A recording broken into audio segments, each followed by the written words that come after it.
I'm human, just like you. Now I know I can mean a lot of different things by saying that, but what I mean is I make mistakes. And today I'm going to share with you what we could call 5 horror stories in regards to my fragrance wearing. Were these really horrible things filled with horror? No, it's really low stakes, pretty inconsequential as far as life goes, but in the moment they were marginally uncomfortable. I did feel mildly embarrassed, maybe even quite embarrassed, and I have learned from my mistakes, mostly, which is what matters the most. So I'm going to share with you these 5 fragrances that each have a story attached to them, and they will be linked in the description if you want to check them out for yourself. So don't be thrown off by what I'm telling you about these fragrances, just my experience. Probably won't be yours as long as you take heed to some of the advice I might give you along the way. Let's do it. This first fragrance is one of my absolute favorite scents. Period. A beautiful, simple, but rich and complex, authentic wearing experience. From the house of Masque Milano, this is Russian Tea. Probably one of my favorites from the house. And I haven't worn this in a while, and I'm still recovering from the mistake I made the last time I wore this fragrance, which was probably no less than 6 months ago. And the mistake I made with Russian Tea was simply overspraying. I know I am a proponent of not overspraying, of not over applying your fragrance in the pursuit of other people noticing it. I don't find that to be necessary. That's just how I live and how I wear and enjoy my fragrances, because I don't want to be that guy. I don't want to just choke people out. I don't want to choke myself out. But what I did with Russian Tea was not evil, not diabolical, just one little slip up. I think I sprayed one spray too many. I think I went with 4 sprays, 4 external sprays, 1, 2, 3, 4. I went to a cafe that I frequent a lot to do my editing. I'm sitting next to this girl. She's like literally a foot to my left, and within the first 5-10 minutes of us sitting there working together, I start to hear her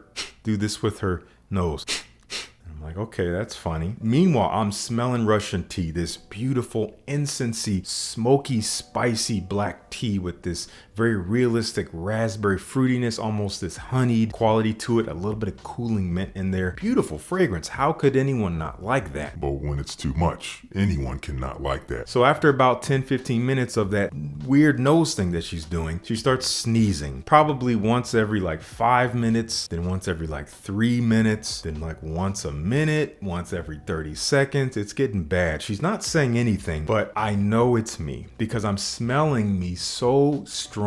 And now I'm getting really self-conscious. I'm starting to get nervous, which means I'm heating up, which means the scent is now getting stronger. So I just had to look at her. She didn't look at me. She's just struggling over there. She's trying to work and she's sneezing like crazy. She could have got up and left, but I decided, you know what? I'm going to be the man here. I'm going to pack up my stuff and I'm going to exit. So I quietly packed up my computer, packed everything up. I was out the door. I'm like, let me give this girl some breathing room. So I believe I oversprayed it for that scenario. I could have sprayed 1 less spray, maybe 2 less sprays. And I think the reason why I did 4 that day, I was just feeling myself for 1. And also that particular cafe tends to be very highly air conditioned pretty much year round. It's really weird. So I figured, well, the air is going to be cold. It'll be circulating. It's not going to be cloying or anything like that. So I can get away with 4 sprays, even though I'll be inside in one enclosed space. But it was a mistake. I learned from that. So whoever you are, which you'll never see this, sorry. That's Russian tea. Let me know if you guys enjoyed this one. The mistake I made with this next fragrance, which also happens to be one of my absolute favorites in my collection. It's really a tragedy. I've been misusing and abusing my most favorite fragrances. I guess that just means how much I love wearing them. And I might go a little overboard as a result. But this is Gravitas Homme from Naughton and Wilson. And the mistake I made with Gravitas, which is this really rich, masculine, slightly old school, kind of powerhouse aromatic fougere. It does lean in that barbershop vein, clean and soapy with the lavender, has this sweet muskiness from vanilla and ambergris working together with some patchouli in the dry down that makes it kind of earthy. There's this beautiful oak moss. The way it comes off is very sophisticated, gentlemanly, and maybe a little bit mature. And the sillage on this stuff, which we'll get back to, is immense. It just hangs in the air. It lingers. The mistake I made with this was that I wore it in the wrong scene. You have to know who you're going to be around when you're going to wear a certain type of fragrance. I used to teach at this particular university teaching music, and I'm hanging out one day. I think I was on my lunch break eating in a particular classroom that was empty, and then I was going to finish up and then go into another room to get warmed up so I can get ready to teach. So I'm in that room for a good 30 minutes. This fragrance is pumping. It is filling the room. It's overtaking the food I'm eating, but I'm loving it. I'm literally basking in it. So I literally leave the room. I go across the hall and both doors are open. So I'm within earshot of that room. Maybe within 5 minutes of me leaving, I hear a group of kids, of students who are in their early 20s, you know, young and bubbly eyed and whatever. They bounce into that room and I hear one of the girls say, "Ugh, someone was wearing cologne." And then the other girl's like, "Smells like an old man." and I'm sitting there across the way just like,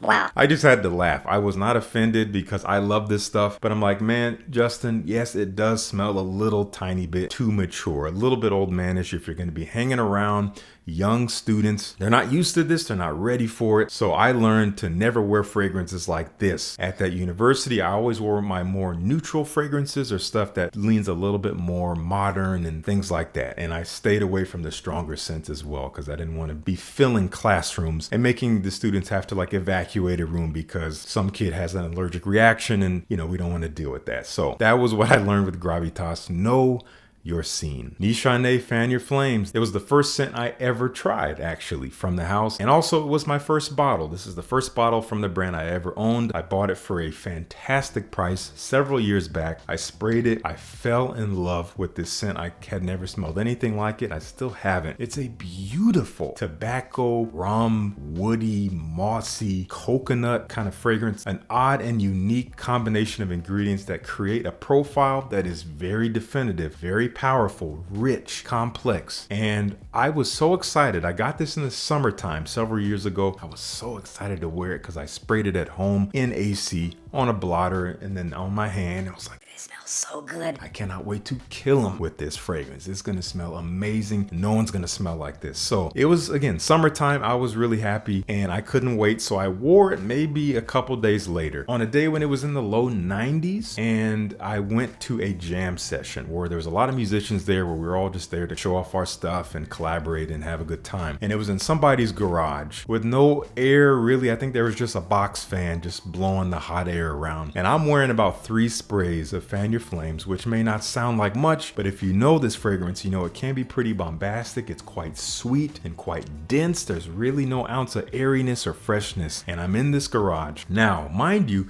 no one said anything. No one said a single thing, but I blew myself out. The mistake I wore with this is that I wore it in the wrong season. This is not meant for the heat. So I'm in this garage, I'm playing my trumpet, I'm improvising, I'm still kind of new to the scene where I live, and so I'm trying to make a good first impression. And I am just so not only sick of the fragrance because it's just overwhelming. It is just every breath that I take to play some more phrases, I'm just breathing in Fan Your Flames, and it is overwhelming. And now I'm getting self-conscious. I'm like, man, these people are going to think that I just overdo it on cologne everywhere I go, and I just did not want that reputation. I was hating myself for about an hour and a half, and I was just hoping, man, please just die down. But there's no way because we're in a hot box. We're literally in an oven that is getting warmer with all these bodies in it blowing all this hot air on a hot day. There was no relief, so I quickly excused myself after about that 90-minute mark just to give myself some air. Once again, no one said anything. Maybe they thought stuff. If they did, they never told me, but it actually took me about 6 months to come back around to Fan Your Flames. I was kind of traumatized by it, but that following winter, I finally revisited it and realized this is a beautiful fragrance. I just wore it in the wrong season. So let me know what you think of Fan Your Flames if you've tried this one. It's not going to be for everyone. Some of you guys might not enjoy it, and that's okay. But if you haven't tried it, maybe check out a sample down below in the description. We have another overspray. This fragrance is brand new, brand spanking new. I've only worn it one time, and that one time was recently, maybe just a handful of days ago. And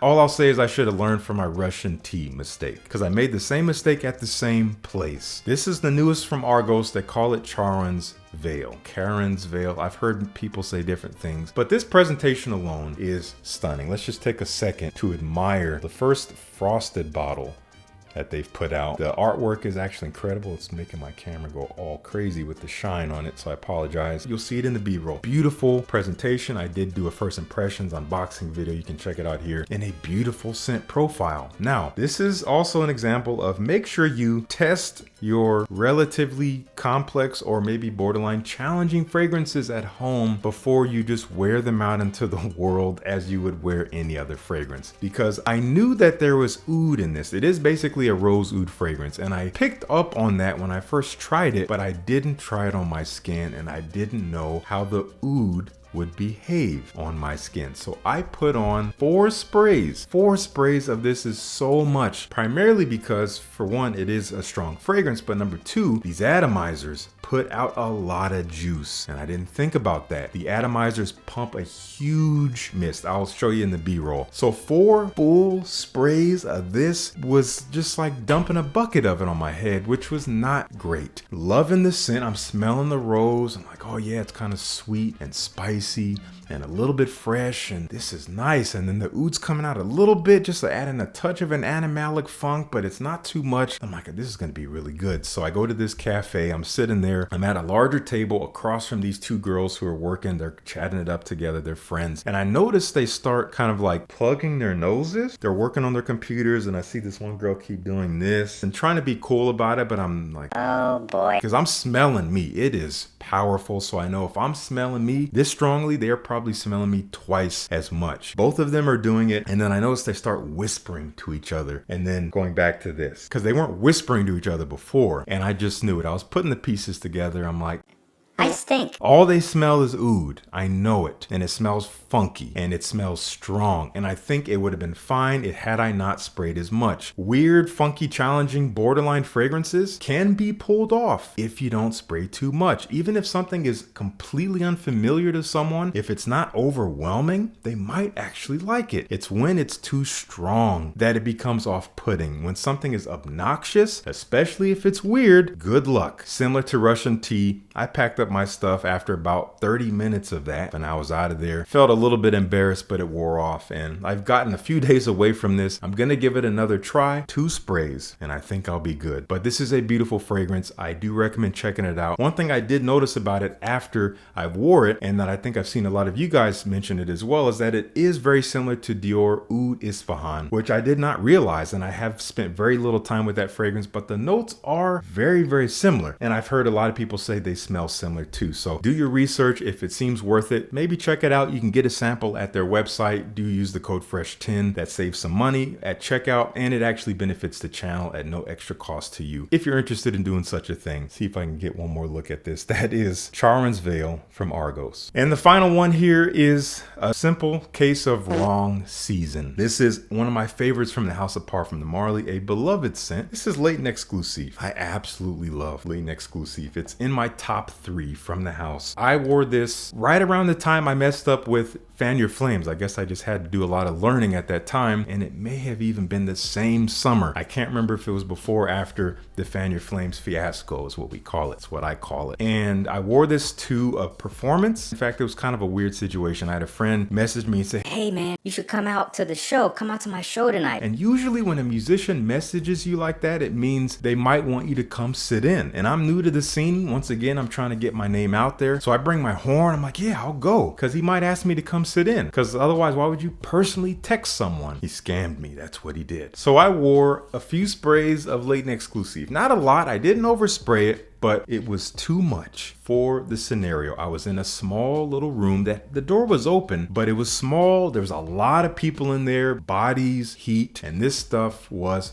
pumping. It smelled so good, but after a while, the oud in here, the funkiness, and maybe some civet started to take over, mixing with the sweetness, kind of smelled like sweet sweat. I was liking it at first, and then I'm like, this is turning in a terrible way. And no one said anything once again, but I did notice that when I first got in there, we were all packed in, we were listening to the music. After about 20 minutes, I had this circumference of space surrounding me. People had just kind of cleared out in all directions. I looked behind me. The next person behind me was probably 4 or 5 feet. I got the hint. I also got the hint that I was not going to be sitting in that night because I sat And listen to 5 songs. and my friend, who he didn't even notice I was there, he had said nothing. Needless to say, we're not friends anymore. And needless to say, I left. I left when I got the hint that this was not doing the job for that right occasion. Wrong season and maybe wrong occasion as well. I wouldn't wear this in the summertime and I never have since. So that's my story with Layton Exclusif. Winter and fall only in the evenings. Don't need many sprays because it is strong and it's good stuff. Again, in my opinion, one of the best from the house. Let me know what you think of it. All right, I hope you enjoyed my little stories. I do love